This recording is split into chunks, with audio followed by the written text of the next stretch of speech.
So, welcome everybody to today's coaching session. And today we'll be covering Job Success Score. As a freelancer, Upwork is one of the freelancing platforms. There are other freelancing platforms. Freelancing is not limited to Upwork alone.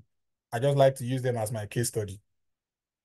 As a freelancer, one of the things you need to know, one of the things you need to do very well is that you must always pay attention to the platform you use. And what do I mean by that? Platforms change. Sometimes they change fast, sometimes they change gradually. But whether it is gradual, whether it is fast, you must pay attention. So you must have an open ear, an open mind, and you must be conscious of the changes that are happening in the platform you are using. So if you are using LinkedIn for your client acquisition, what are the changes in LinkedIn algorithm? What are the changes in LinkedIn user interface? If you are using Upwork, what are the changes that are happening? You must be very, very conversant with this thing. Now, Upwork made a change in this past week on the My Start board. The change was that they gave a detailed introduction and a detailed description of job success score. Now you can understand the things affecting your job success score or the things that have affected your job success score, and you can also start planning to increase it to make it better, to rank better, and do well better. Normally, they used to hide these things, and they still do, at least to an extent. They released a lot of things on the job success score, but at least, right, as we speak right now, you have a lot of insights that can help you get the right, job success score, improve your job success score, and so on. Now, that's what we're going to be covering today. Now, if you look at it, the My Start covers your job success score, covers your application. This is a particular application process I'm monitoring for a student. And in the past 30 days, he has done 10 proposals, 7 were viewed, 3 interviews, 2 hires. I can tell you that this is good to an extent. At least this is a 20% higher rate for the freelancer, 70% view rate, which is very, very good. At least you should be targeting 50% or more for your view rates. Then interviews, higher rates. You should be targeting at least your worst case scenario for higher rate to proposal rate is 10%. That's your worst case scenario. You should be targeting more than that. So for these particular freelancers, this is looking good, but that's not what we're talking about. We're talking about the job success score. Now you go to your My Start, you're going to see this here, and you click your view inside. Now we can see that this person's job success score is 88%. Right now, you can click your view insights, and it's going to tell you everything you need to know about this 88%. As we speak, this 88% is good. And now they are saying that this thing updates daily. Normally, this updates every 2 weeks. Now they are changing it. Now, the first thing you need to know is this. They're telling you that your job success score is based on factors, but they calculate it daily based on a 6, 12, and 24-month time frame, and your profile will display the highest score here. Now, one thing you need to know is this. I've had a lot of freelancers complain that, oh, my job success score is low, is this, is that. A low job success score is not the end of the world. It can always improve. This week, I had a student whose job success score was 60%, and right now, as I speak, is now 93%. So he came to me this week and he was happy, like, oh, the job success score has changed. And each time I have a lot of people come to me and they'll be like, oh, job success score is like the end of the world. And I'm like, no. When you get a good job, when you do a good job, and when you look at this insight here, because they calculate 6 months, 12 months, 24 months, and they use the best. So if your 12 month is poor, for example, but your 6 month is better, it's the job success score for the 6 month they will use. So I want you to understand that. Another thing you should start paying attention to is going to your My Start and reading things about your job success insight. Now, all the contracts you've done, you can now see job success score on it. Like you can have an idea of what happened and see the job success score on it. Now, before I continue, there are 2 things, and I'm going to show you what it looks like. There's private feedback and public feedback, which is very important. You need to know. So what is private feedback? What is public feedback? Now, private feedback is the feedback that Upwork will give a client. Upwork will give a client private feedback for you to talk about you privately. Why public feedback is the one you see. So most times you see the public feedback, which is the 5-star rating, blah, blah, blah, but you don't see the private feedback. And I'm going to show you what it looks like now. This is what it looks like. This is what it looks like. As a client, this is what you get. You know, the user interface can change, but this is what you get. And I want you to pay attention to this slide I'm showing you right now. This is what a private feedback looks like and what a public feedback looks like. If you look at the blue arrow here, the blue arrow is the private feedback. You won't see it. So here they will tell you what's the reason for ending the contract. The job was completed successfully. How likely are you recommend the freelancer? Then what do you think are their strengths? These things used to also contribute to your growth and your strength in the algorithm, way. So these ones you won't see it, but this is the one you would see. This is the 5-star. Oh, the client gave me a 5-star, and the client wrote some things about me. This is the one you would see. So this particular form is the form a client gets, and they fill the private feedback, and they also fill the public feedback. So I'm showing you this so you understand. This is because I like to tell you that you need to think from a client's point of view. Now, this is what a client feels. So when I tell you to deliver well for your client, when I tell you to wow your clients, give them the best, it's so that they give you a good public feedback and also give you a good private feedback. That's what, because this private feedback also contributes to your JSS and contributes a lot that you don't used to know before. Now, now that we have that insight, you can now see how this private feedback affects your score, which is what we are doing here today.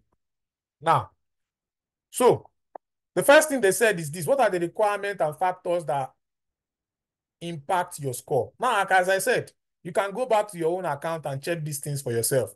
This for a particular account, and it's just for us, for the case study and for the session we're going to be doing now.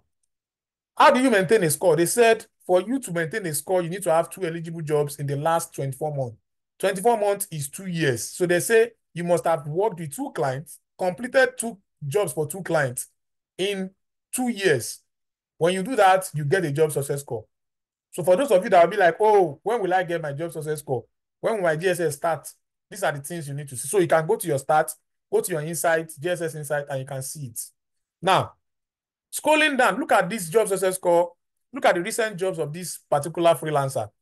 Now, they are telling you that there are some jobs that are eligible to contribute to your JSS, and there are some jobs that are ineligible. And you're going to see the reason now.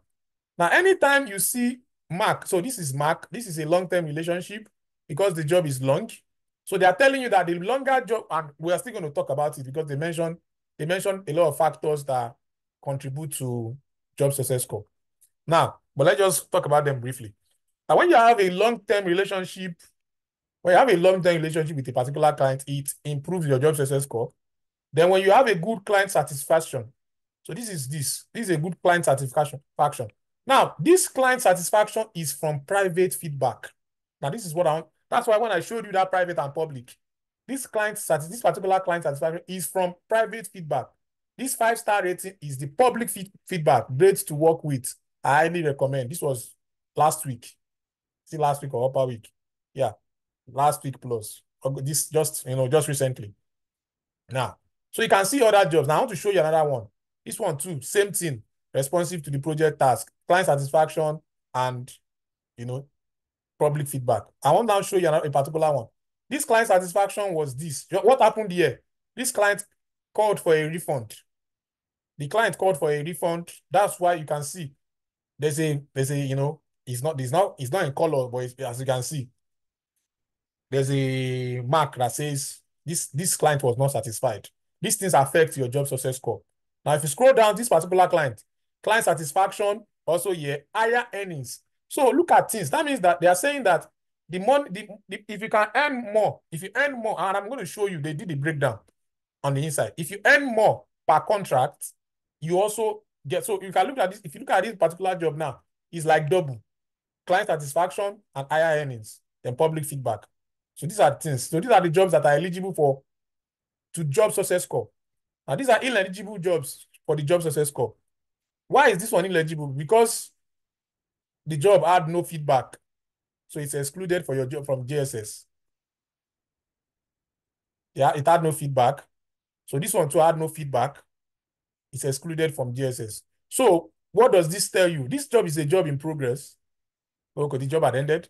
But what does this tell you? It tells you that always ask for feedback from your clients, as you can see, so that you would get, because there was no feedback on this job. That's why there was no job success score. So these are the things that affect your job success score. And they mention the things that happen to your job success score. Now, another thing I want to show you is this. We can check client satisfaction. As you can see, there are three components that shape client satisfaction and you must receive positive feedback on the three components. And I hope you are paying attention to this. See the things. Remember the slide I showed you, and we are going to go back to that picture. Public feedback, private feedback, contract ending reason. These three things contribute to your client satisfaction. Now, let's go back to our slide. Let's go back to our slide. I believe you can see the slide, the private and public feedback slide. I believe you can see it. If you can see it, you can drop a comment in the chat. Now, I believe you can see the slide on the private and public feedback. Now, as you can see, if you can see the slides, as you can see,